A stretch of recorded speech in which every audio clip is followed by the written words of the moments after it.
Buenas noches, esto es el comentario positivo. En esta ocasión estamos continuando el tema de principios básicos y en el cual hoy vamos a hablar de el cuarto punto, que es confesar. Hablamos de que son 5 puntos de conversión bíblica: es oír, creer, arrepentirse, confesar y bautizarse. Y hoy vamos a hablar del punto de confesar. Confesar, para empezar, no es, aunque dice la Escritura que tenemos que confesar nuestro pecado, no es confesar nuestro pecado, porque eso lo hacemos en el momento de arrepentirnos. Si tengo un arrepentimiento sincero, voy y me arrepiento con el Señor Jesús y confieso mi pecado. Pero estamos hablando en este punto, confesar es lo que dice Romanos 10:9, dice Romanos 10:9 y 10, que si confesares al Señor Jesús y creyeres con todo tu corazón, serás salvo. Entonces, de este tipo de confesiones del que hablamos, confesar a Jesús como Señor. ¿Cuál es el propósito? Confesar, que quiere decir reconocer a Cristo como Señor de nuestra vida, es la acción que brota de un corazón arrepentido y lleno de fe en Él. Esta es una expresión de querer que Él guíe y reine en mi vida en vez de yo mismo guiarla. Es una decisión de imitar su enfoque en la voluntad del Padre. Vamos a ver qué dice Filipenses 2, del 5 al 11. Dice: haya pues en vosotros esta actitud que hubo también en Cristo, el cual, aunque existía en forma de Dios, no consideró el ser igual a Dios como algo a que aferrarse, sino que se despojó a sí mismo, tomando forma de siervo, haciéndose semejante a los hombres, y hallándose en forma de hombre, se humilló a sí mismo, haciéndose obediente hasta la muerte y muerte de cruz. Por lo cual Dios también le exaltó hasta lo sumo y le confirió el nombre que es sobre todo nombre, para que al nombre de Jesús se doble toda rodilla de los que están en el cielo y en la tierra y debajo de la tierra, y toda lengua confiese que Jesucristo es el Señor, para gloria de Dios Padre. Entonces, la declaración que hacemos es para que la podamos ver más a profundidad. La declaración que hacemos es la que está en Romanos 10:9 y 10, que dice 10:9 y 10, que dice que si confiesas con tu boca al Señor a Jesús por Señor, y crees en tu corazón que Dios le resucitó de entre los muertos, serás salvo. Porque con el corazón se cree para justicia, y con la boca se confiesa para salvación. Pues la Escritura dice: todo el que cree en Él no será avergonzado. Esta es de la confesión que estamos hablando. Ahora, dice que tenemos que confesar que que Jesús es nuestro Señor. Ahora, ¿qué significará para ti que Jesús sea tu Señor? ¿Cómo puede Él reinar en nuestra actitud, espíritu y obediencia? Si vamos a confesar a Jesús como Señor, nuestra actitud debe imitarlo. Entonces, aquí hay algo bien importante. Hay mucha gente que ha hecho 1 y 2 y 3 y 4 veces su oración de fe. ¿Será que es necesario? No, es una vez y para siempre también, pero el problema es que muchas veces hacemos una oración sin entendimiento de lo que estamos haciendo, sin entendimiento de por qué lo vamos a hacer y sin realmente hacer al Señor Jesús Señor de nuestro corazón. Entonces, una oración de fe de ese tipo no vale, y nos da el Señor Espíritu Santo nos muestra que estamos mal, y por eso nos pide que volvamos a hacer nuestra oración de fe. Si bien hay algo bien importante que yo siempre he tomado, que nosotros como cristianos también, como un pacto es de ambos lados, y muchas veces nosotros olvidamos hacer nuestra parte. También nuestro matrimonio es un pacto con Dios, es un pacto que hicimos con Dios, y que nosotros los cristianos acostumbramos también a hacer una renovación de votos, recordar nuestro pacto que hicimos. Y si nosotros lo hacemos con nuestra esposa, que en orden de ideas no es tan importante como Dios, aunque tiene una suma importancia para Dios, es una de nuestras prioridades, 5 prioridades que debemos de tener, pero no es el más importante es Dios. Entonces, cuando el Señor Espíritu Santo me inquieta en esa parte, y están haciendo personas en nuestra cobertura, en nuestra iglesia, que ahorita, bueno, por la pandemia que nos estamos reuniendo, no está dando tan seguido, pero normalmente cada domingo o cada jueves había la oportunidad de que personas recibieran a Cristo públicamente, hicieran su oración de fe. Y cuando esto pasa, yo he tomado la situación de que si el Espíritu Santo me mueve a hacerlo, no lo hago por religión, no lo hago por costumbre, sino por rema. El que yo renueve mis votos con el Señor Jesús y hago una oración de renovación de votos de mi fe, de mi confesión, de esta confesión. Pero eso es algo diferente a que yo confiese por primera vez y que yo tenga la necesidad de volverlo a confesar porque me di cuenta que mi primera confesión no fue sincera o hubo alguna falla, pero necesariamente debería ser la primera vez la que lo hacemos. Entonces aquí muchas veces el problema es yo no sé realmente o fue emoción la mía o me enseñaron mal, incorrectamente. Por eso vamos a analizar bien lo que es esta acción que hacemos, y de inicio sabemos que el confesar a Jesús es que sea mi Señor. ¿Qué es señorío? ¿Qué es un señorío? Bueno, señorío es dominio y mando sobre cosa o persona, terreno perteneciente a alguien. En este caso, en mi corazón, mi cuerpo pasa a ser un terreno perteneciente al Señor. Y cuando hablamos de Señor, la Biblia habla cuando habla de Señor y siervo, habla de amo y esclavo. Entonces yo tengo que estar dispuesto a ser esclavo de mi Señor Jesucristo, así como Él fue el siervo sufriente que murió en la cruz para mi redención.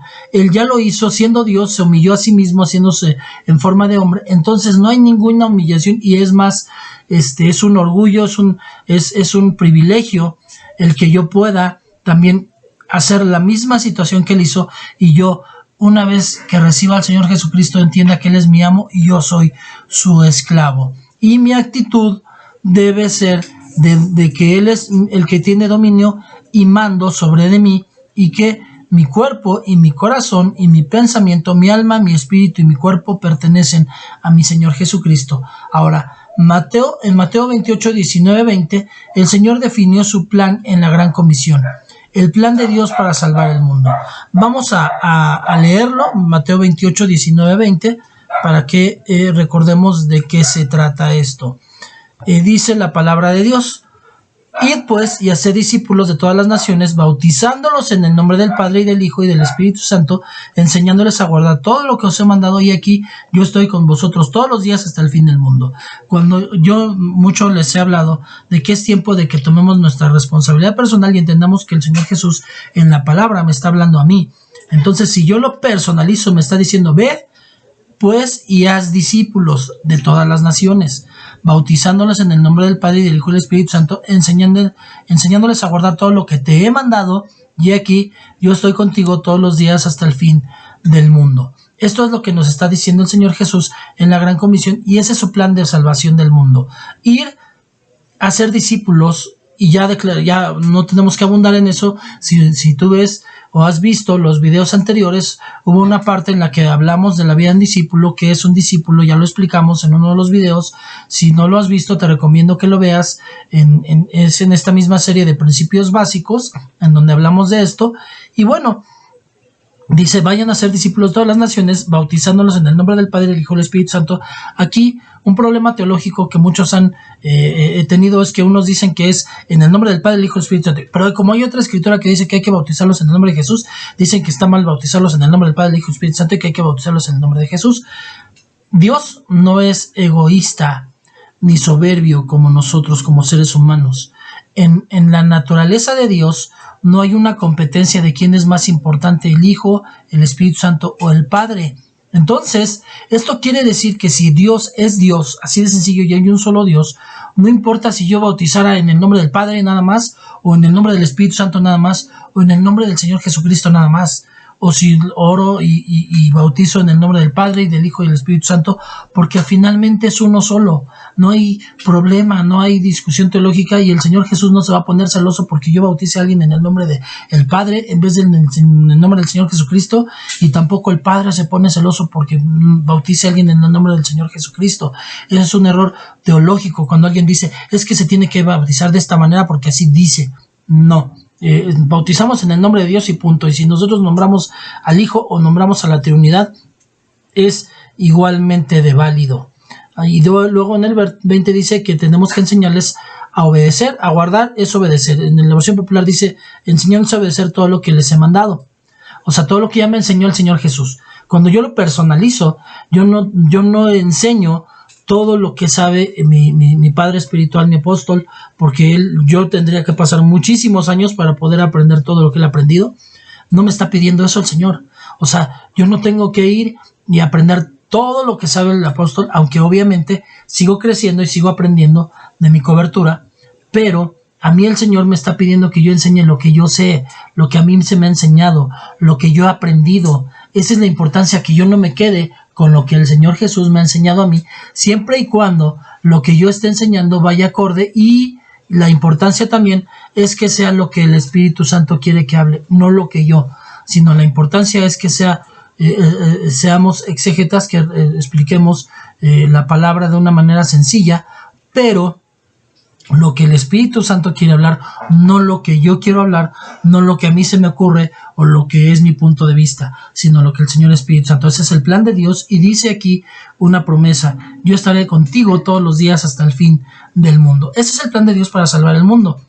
Discípulos hacen discípulos. Una persona que no es discípulo, ¿cómo va a ser discípulo? Entonces, una persona que dice ser cristiana pero no vive el cristianismo, va a ser una persona no cristiana que no vive el cristianismo. Un verdadero cristiano va a ser a un verdadero cristiano. Los discípulos hacen discípulos, y bautizando y enseñándoles a llegar a ser seguidores maduros y obedientes del Señor Jesucristo. O sea, si yo también tengo que enseñar a obedecer, primero tengo que obedecer yo. Nadie puede ser líder si no sabe obedecer, si no sabe respetar autoridad. Si yo no sé respetar las autoridades, hoy lo hablaba nuestro apóstol en nuestra enseñanza de hoy, en la palabra que nos dio en nuestra cobertura en Peña de Oreb. Si yo no sé respetar autoridad, nadie me va a respetar a mí, y cuando yo sea levantado por autoridad, yo no voy a ser respetado. Tenemos para enseñar, para dar órdenes, hay que aprender a obedecer primero. Entonces, yo no puedo enseñarles a otras personas a que obedezcan al Señor Jesucristo si yo no lo obedezco. Finalmente, ese es el plan: bautizando y enseñando a ser seguidores maduros y obedientes de Jesús. Vamos ahora a Hechos 11, 25 y 26. Hechos 11, 25 y 26 dice la palabra de Dios: y Bernabé salió rumbo a Tarso para buscar a Saulo, y cuando lo encontró, lo trajo a Antioquía, y se reunieron con la iglesia por todo un año y enseñaban a las multitudes, y a los discípulos se les llamó cristianos por primera vez en Antioquía. Bueno, aquí punto primero, para los que vieron mi anterior video en el tema de los padres apostólicos, este es del Bernabé, del que algunos padres apostólicos también creían que era el que escribió la carta de Bernabé. Otros no lo atribuyen, no lo creen, pero algunos atribuyen a este Bernabé. Se supone, históricamente, muy probablemente sí haya sido este Bernabé. Primer punto. Segundo, bueno, en el tema del que estamos hablando, aquí dice que aquí se reunieron en Antioquía, y ahí fue en el primer lugar donde le llamaron cristianos a los discípulos. Punto bien importante es que antes y todo el tiempo el Señor Jesús dijo discípulos. Hasta el momento en el que llegaron a Antioquía fue cuando se les empezó a llamar cristianos. Históricamente fue como de una manera despectiva: es que esos son cristianos, esos siguen a ese hombre que dicen que murió y que resucitó. Históricamente se hablaba así. Obviamente nosotros sabemos a quién servimos, y cuando empezaron a decir cristianos, con orgullo dijimos: sí, somos seguidores de Cristo. Amén. Entonces fue en los cristianos, este nombre se les dio a los discípulos en Antioquía. Ahora, eso ya lo vimos en el tema anterior de qué es un discípulo, pero vamos a redondear un poquito para recordar. ¿Qué es un discípulo?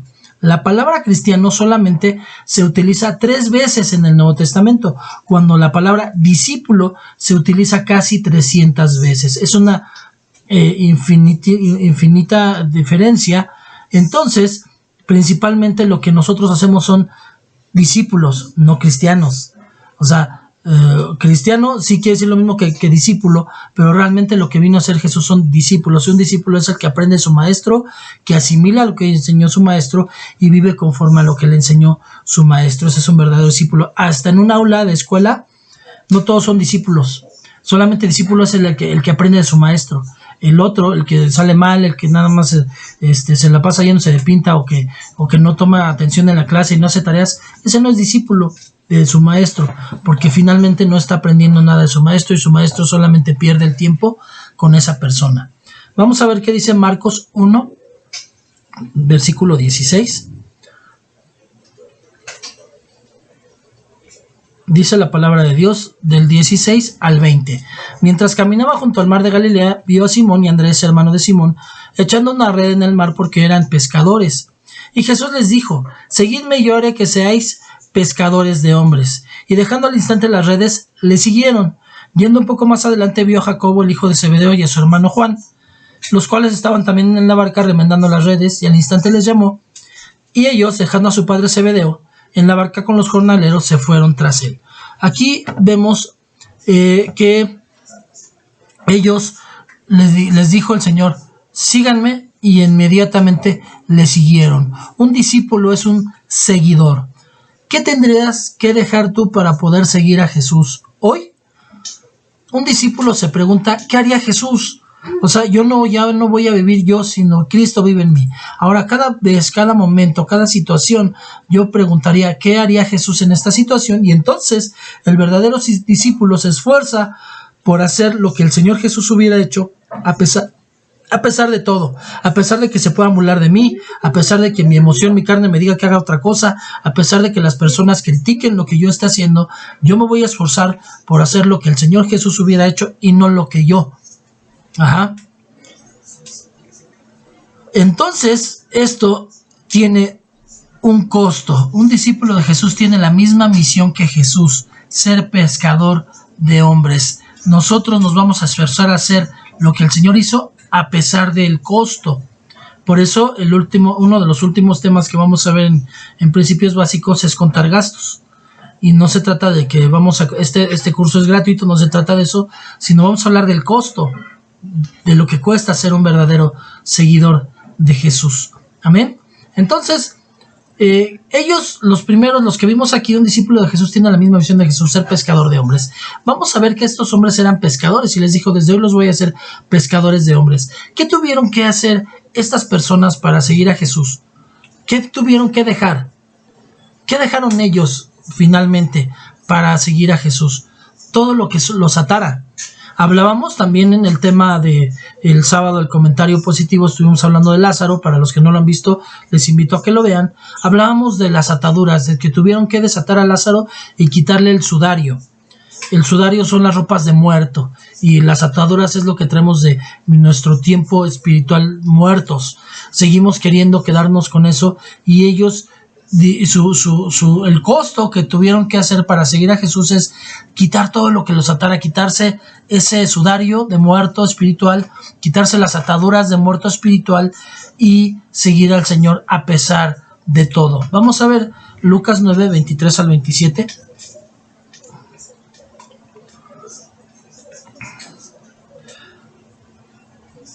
Dice la palabra: y decía a todos: si alguno quiere venir en pos de mí, niéguese a sí mismo, tome su cruz cada día y sígame, porque el que quiera salvar su vida la perderá, pero el que pierda su vida por causa de mí, ese la salvará.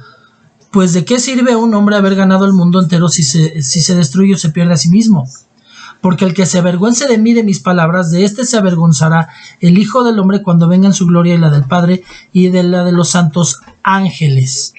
Aquí vemos algo bien importante. Decía a todos: si alguien quiere venir en pos de mí, niéguese a sí mismo y tome su cruz cada día y sígame. Error de la tradición es que normalmente se pone una cruz en el pecho y creen que eso es cargar la cruz. Completamente erróneo.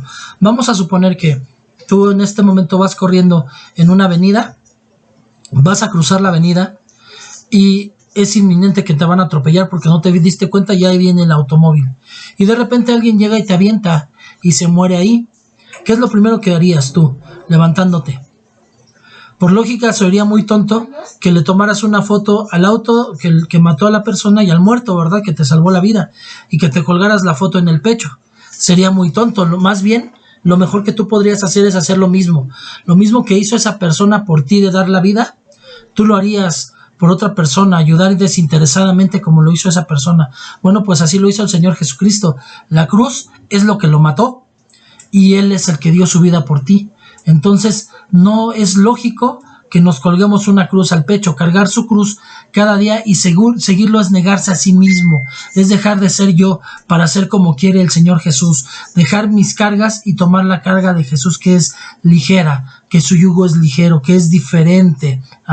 Tomar mi cruz es caminar ahora a la manera en que, como el Señor Jesucristo, no importando el costo, porque va a haber un costo en cuanto a que la familia va a criticar, en cuanto a que mucha gente va a decir que soy un cristianito, que soy un religioso, y finalmente yo tomo el costo con gusto, porque yo en su momento fui un burlador de cristianos. Yo también decía, mira, ahí va el cristianito, el aleluyo, y ese no me va a cambiar. Pues no me cambió Él, el que me cambió fue el Señor Jesucristo. Y ahora yo entiendo a las personas que hacen lo mismo y no me importa. Ahora lo que me importa es tomar mi cruz y seguir al Señor, porque dice, el que quiera salvar su vida, la perderá, pero el que la pierda por causa de mí, la salvará. ¿De qué sirve al hombre ganar al mundo entero si se destruye o se pierde a sí mismo?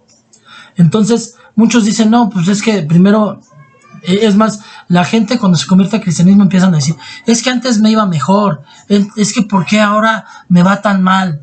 Pues sabes una cosa, antes no tenías escrúpulos ni moral y robabas con una desvergüenza y por eso te iba bien, porque todo lo que tenías era en base a tus robos y por eso hoy quizás no tienes la prosperidad que antes tenías, pero también yo te voy a decir una cosa, ¿dónde está el dinero que ganaste con esos robos? Quizás te diste la gran vida, pero lo que no le diezmas a Dios se lo diezmas al diablo, y por eso hoy no tienes todo aquello que ganaste cuando robaste. Además era mal habido, y lo que mal llega, mal se va, muy rápido se va. Entonces vemos aquí que enfatiza Lucas, aquí lo que estamos leyendo, que enfatiza el corazón que quiere Dios. Como le dijo Dios a David, un corazón conforme al corazón de Dios, un hombre conforme al corazón de Dios. Eso es negarse a sí mismo, llevar su cruz diariamente y seguirlo. ¿Qué significan estas peticiones? Perder la vida para salvarla, que decía el Señor Jesús. ¿Qué significa? ¿Cómo podemos avergonzarnos de Jesús y de sus palabras? Bueno, muchas veces nosotros somos cristianos de la secreta. Muy pocos personas en nuestro trabajo saben que somos cristianos y lo evitamos precisamente porque nos oyen decir malas palabras, porque nos ven hacer cosas incorrectas, porque nos ven corrompernos. Entonces, ese es el problema. Eso es avergonzarse de Jesús, el querer preferir al mundo y esconder que somos cristianos. Y obviamente el que esconde ser cristiano, pues ni siquiera, o sea, la verdad, y si lo hablamos y como lo decíamos en el video anterior, en el de los padres apostólicos, una persona que se avergüenza de Jesús no es cristiano, o sea, así de sencillo. Entonces, una persona que se avergüenza de Jesús no es cristiano, y vemos que dice aquí, Lucas 14, vamos a ver, Lucas capítulo 14, versículo 25. Dice la palabra: grandes multitudes le acompañaban, y él volviéndose les dijo: si alguno viene a mí y no aborrece a su padre y a su madre y a su mujer e hijos y a sus hermanos y hermanas, y aún hasta su propia vida, no puede ser mi discípulo. El que no carga su cruz y viene en pos de mí no puede ser mi discípulo. Porque ¿quién de vosotros, deseando edificar una torre, no se sienta primero y calcula el costo para ver si tiene lo suficiente para terminarla? No sé que cuando haya echado los cimientos y no pueda terminar, todos los que lo vean comiencen a burlarse de él diciendo: este hombre comenzó a edificar y no pudo terminar. ¿O qué rey, cuando sale al encuentro de otro rey para la batalla, no se sienta primero y delibera si con 10,000 hombres es bastante fuerte como para enfrentarse al que viene contra él con 20,000? Y si no, cuando el otro todavía está lejos, le envía una delegación y pide condiciones de paz. Así pues, cualquiera de vosotros que no renuncie a todas estas posesiones no puede ser mi discípulo. A esto me refería cuando hablaba hace ratito del costo, y de lo que vamos a hablar cuando hablemos de contar gastos. Es el costo de ser un verdadero discípulo. Dice aquí, el que empezó y no pudo terminar. Pero dice, Dios es un caballero y empieza diciendo: si alguno viene a mí. No dice, no es a fuerza o te tienes que venir, sino si alguno viene a mí. Si alguno viene a mí, el que decide ir con el Señor Jesús. Y cuando dice aborrece, no se habla de odiar, porque el Señor no nos enseñó a odiar, sino habla de qué es lo que está en primer lugar. Porque dice el quinto mandamiento dice que tenemos que respetar a nuestro padre y a nuestra madre. Entonces no está hablando de odio. El aborrecer es que no pongamos a nuestro padre, a nuestra madre, a nuestra mujer, hijos, hermanos y hermanas, y aún nuestra propia vida antes que a Jesús. En primer lugar tiene que ser Jesús. El que no lo hace no puede ser su discípulo. Entonces una persona, aunque vaya a la iglesia, aunque cumpla con todos los requisitos religiosos que marca la iglesia, y aunque no falta a la iglesia, y aunque viva aparentemente de una manera cristiana, pero si en algún punto está en desobediencia a Dios, no están de acuerdo y no pone en primer lugar en primer lugar antes que Dios está su dinero, su esposa, su trabajo, sus posesiones, no es un discípulo, no es un hijo de Dios, así de sencillo. Y dice, el que no carga su cruz y viene en pos de mí no puede ser mi discípulo. Entonces, dice, si alguno viene a mí, un discípulo ama a Jesús más que a cualquier otra persona. Esto es versículo 26. Luego, un discípulo ama a Jesús a pesar de cualquier clase de persecución. Eso es lo que habla en el versículo 27. Un discípulo ama a Jesús más que a cualquier posesión material. Esto es de lo que nos habla el versículo 33. Un versículo cuenta el costo. Ve primero cuánto cuesta seguir a Cristo, versículos 28 al 30. ¿Por qué? Porque es una decisión para el resto de mi vida y para el resto de la eternidad. Versículo 34 y 35. Y Mateo 7:21, vamos a ver lo que dice Mateo 7:21.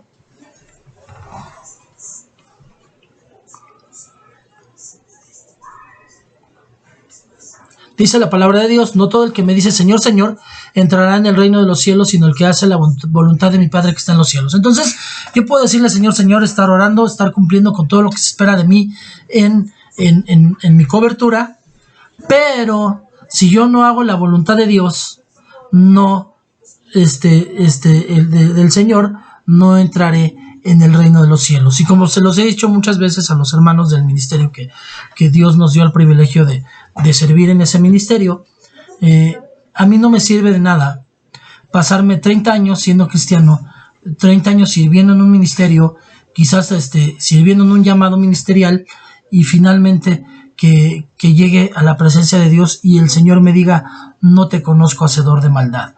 De nada serviría. Perdí 30 años mi tiempo, ni disfruté lo malo que todavía me gusta hacer, porque hablábamos de Romanos, en donde dice, no es cierto, es el apóstol Pedro el que dice, el bautismo que ahora nos salva, no quitando la concupiscencia de la carne, sino con la aspiración a una buena conciencia, que quiere decir que Dios nos perdonó el pecado, pero no nos quitó el deseo de pecar.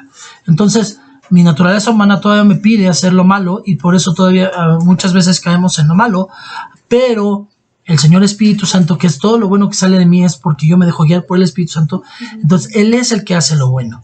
Entonces, esto quiere decir que yo por eso tengo que esforzarme en hacer la voluntad de Dios, y que obviamente tengo que entender que si yo no lo hago, yo no soy hijo de Dios, así de sencillo.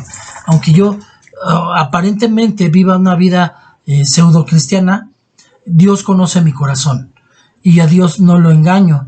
Dios sabe quién es un fariseo y quién es un verdadero hijo de Dios.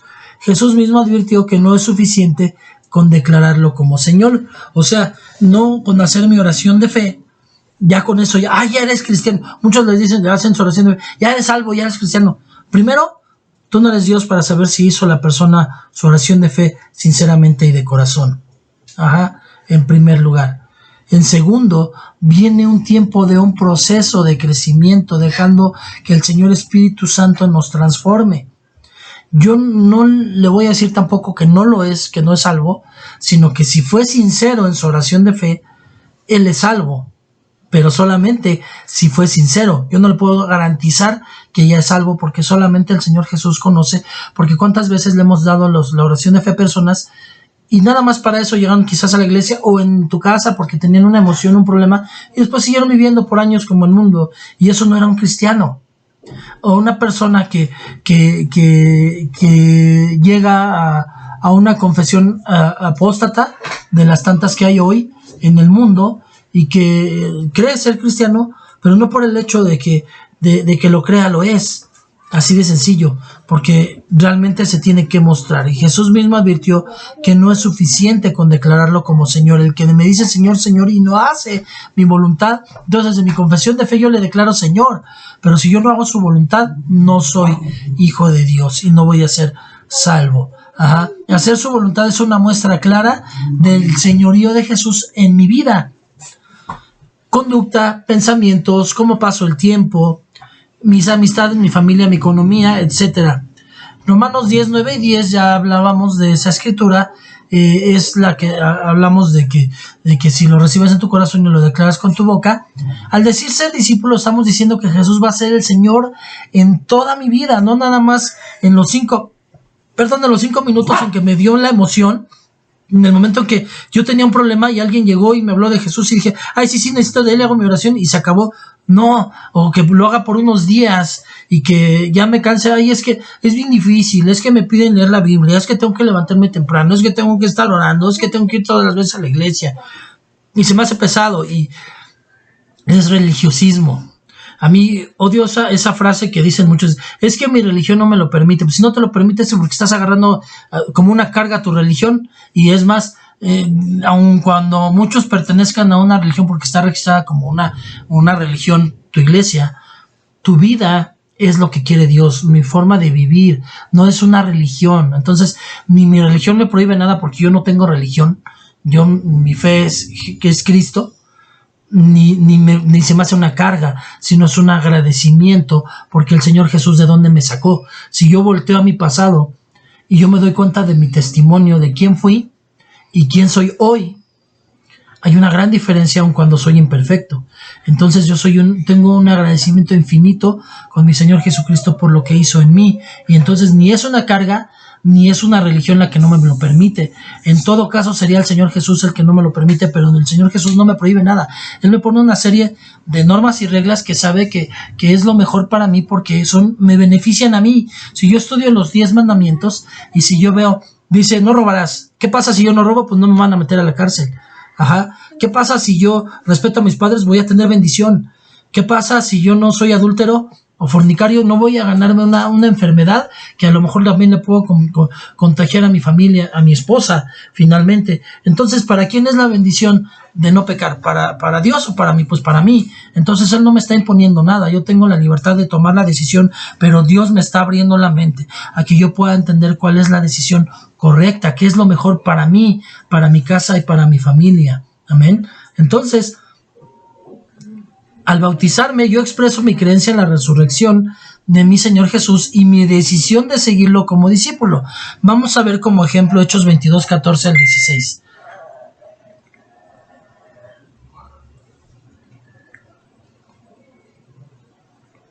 Hechos 22, 14 al 16. Y él le dijo, el Dios de nuestros padres te ha designado para que conozcas su voluntad y para que veas al justo y oigas palabra de su boca.